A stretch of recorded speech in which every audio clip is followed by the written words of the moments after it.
Today we've got a lot of exciting things going on here in Raid. The first thing is going to be the Altar of Souls. You can see that it is currently glowing. There is also a CBC tournament going on right now, which is why I'm going to be pulling my 30 Mortal Soulstones with the extra 10 that I'm going to be buying from here. There is also these progressive chances going on right now, and if you're specifically targeting a Legendary, then it is a good time to pull. However, I only recommend pulling the Voids because these other ones, they generally don't really work out anyway. They're gonna just screw you over and you're gonna lose some shards. And it is going to be March, and that is around the time that Armand's was released last year, so there is a very high chance that the fusion this year is going to be very good. Hold on right there. Do you want to start with a free legendary Karato and 4 of the best epic champions in Raid Shadow Legends? Click the link in the description and make sure to follow these steps. First things first, make sure that you are logged out of Plarium Play on PC and uninstall.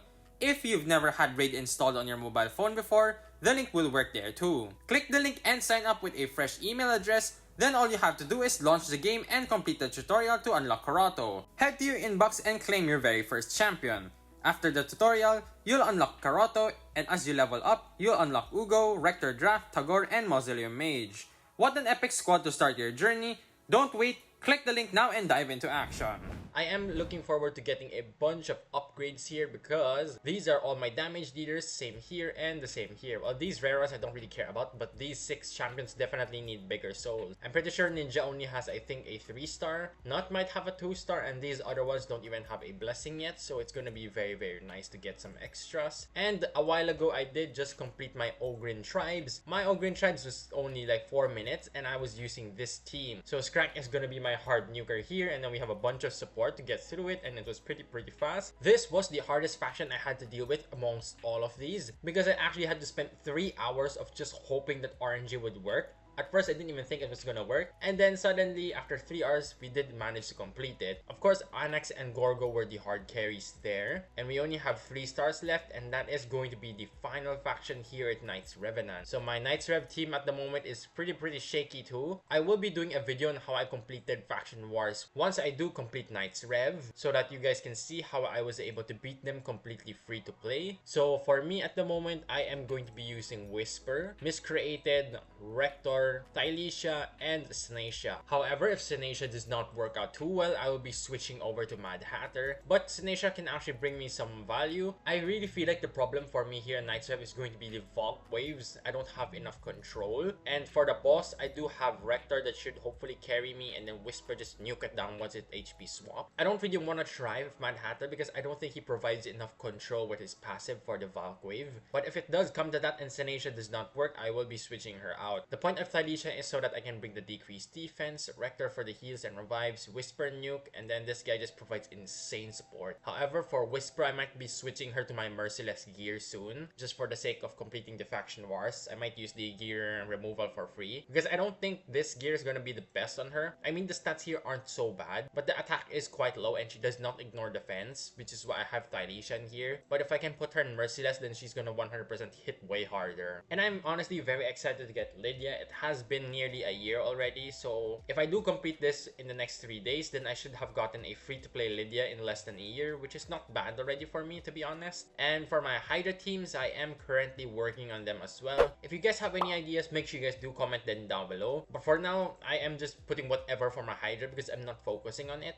I'm really just doing the Faction Wars as fast as I can possibly do before I do decide to focus on these. So I do 1 key normal. It's really low damage. It's just enough to get the max chest, and I don't really care. I have plans of using Mad Hatter, but actually I'm trying to build out a Brutal team as well. For my Brutal team, I was thinking something like a Hatter, a Ninja. I did also just pull a Lady of Ereth a few days ago. If you guys haven't seen it, make sure you do check my video out. So probably Lady of Ereth here. I also did just pull a Razelvarg from a 1+1, so that's going to be really good. Bells as my block buffs champion, and we would probably bring in another damage dealer. I have been using Cupidus a lot because he is 6-star ascended, and he also has a bunch of damage with the HP burns alongside him. And then Lady of Ereth here. Maybe that could work. Maybe we bring in a Mithrala. I did also check out from the Hellades Optimizer. I do have a team here. I don't remember which one it is exactly, but it is getting close to the 200 million mark, which is not too bad. I am going to be building out a Phoenix next, or for a Alika just for the sake of nuking, since I don't really need to level up any more champions for faction wars. I am going to be starting to focus on my Hydra team, and once I do have my Hydra set up, I'll start thinking of a proper Chimera team that can push me to Brutal and maybe Nightmare. I did check out in the optimizer though, I don't think I have a team for Nightmare, which is ridiculous because these ones are just insane stat thresholds, even champion. But for Brutal, I did see at least 100 million, so that's not too bad. And I'm looking for a lot of upgrades today, so let's go ahead and pull the first 10. Let's see if we're actually gonna get something nice. We get blues, blue,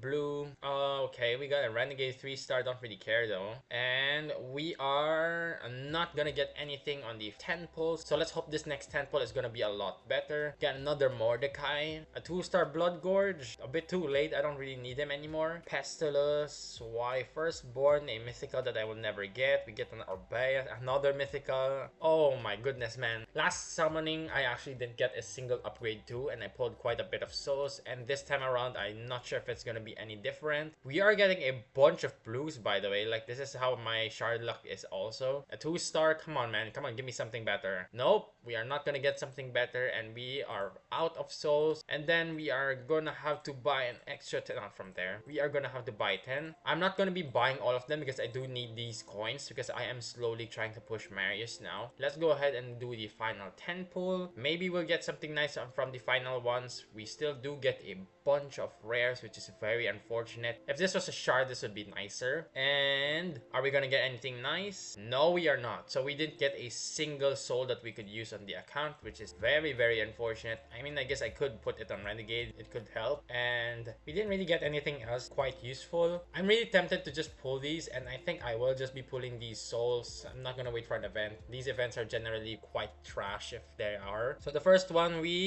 oh, come on, man. You give me a 6-star soul for the one I actually need to fuse Mikage for. That's ridiculous, man. We are already out of space, so I'm gonna have to sell a bit of souls. I won't be summoning that Eternal Soulstone, though. That does give a lot of points for Deck of Fate, so that has to stay. This is going to be a nothing. Next one. Maybe we can actually get one of the souls that I need for the account. Nope, we're gonna still stick with a rare. We get a Marquee for 4 stars. Come on, Plarium. Something nice. Epic. It's Sky Touched. I don't use Sky Touch, so she's not gonna do anything for my account. Final summon for the video. We are going to get a legendary. Who is it? Oh, come on. I skipped Knave of Hearts and then you give me Knave, man. I dodged Knave of Hearts because of how brutal her Dungeon Diarist is, and I didn't want to waste my time and energy there. So I did skip it, and of course it does give me a really nice Knave soul, which is very, very annoying. But that is pretty much the summons. We didn't get a single upgrade. That's really, really brutal on me, honestly. Like, what was the point? So now we are going to go back to saving, and hopefully we get something nice. We also do have CBC active at the moment. We can get a Void Shard, a bunch of epic books, which is gonna be very, very helpful. We're currently sitting at second, but that's gonna be changing in a bit since those guys definitely do grind and spend a lot of shards. And for my book situation, it's actually looking quite decent. For legendaries, all I really care about of booking here is going to be Lady of Ereth. I was thinking of building a Hydra team with Packmaster Shaek, but I really don't know if I need them anymore. Sigmund could actually be a nice help for my account too, so I'm still thinking about it, but definitely Ereth is going to be booked. And then for my epics, I actually really want to book, well, Phoenix is definitely gonna get booked. My Rector, I haven't booked the A1 because I don't really care about it. And then the other one I wanted to book was Alika. At first, I was gonna prioritize Alika over Phoenix, but Alika just takes 20 plus books. It's literally everything. So it's not really ideal that we have to waste that many books on her that early. And unlike Phoenix, wherein I can actually just spend a few books, 13 is still a lot, but it's definitely better than 20 at one go. So this is going to be my next 6-star. And the clan quest does reset. We do get this, and we have a Void Shard in shop, and we also have a legendary skill tome, so let's go ahead and buy it. These two I really do want to get in a clan that's this high level. These are actually going to be very beneficial. And after these two, the next ones I'm going to just spend it on energy. Of course, we are going to be buying the Dark Arbiter skin. The only reason I'm really buying this is because the clan gold, there's just way too much. You get way too much at this point. There's really no point of saving it. And we are going to go ahead and pick our first quest here. It's gonna be this because it's the fastest, and we'll pick other quests rewards later on in the week if nobody decides to get them. However, now I am gonna start pushing just for the sake of these void shards because I'm very desperate to get my first void legendary. If you check out my account here, there is no pulled void legendary. This is a fusion, arbiter, obviously 2 free champions, and then we had the titan event. So very unfortunate, still no void legendary pulled. So I'm looking to hopefully get one. And if you guys are interested in having a takeover being posted here on my channel, make sure you guys do join the Discord down below as I am doing free takeovers for you guys. And that does pretty much wrap up the video. Make sure you guys do leave a like and subscribe to the channel, and I'll see you guys in the next one.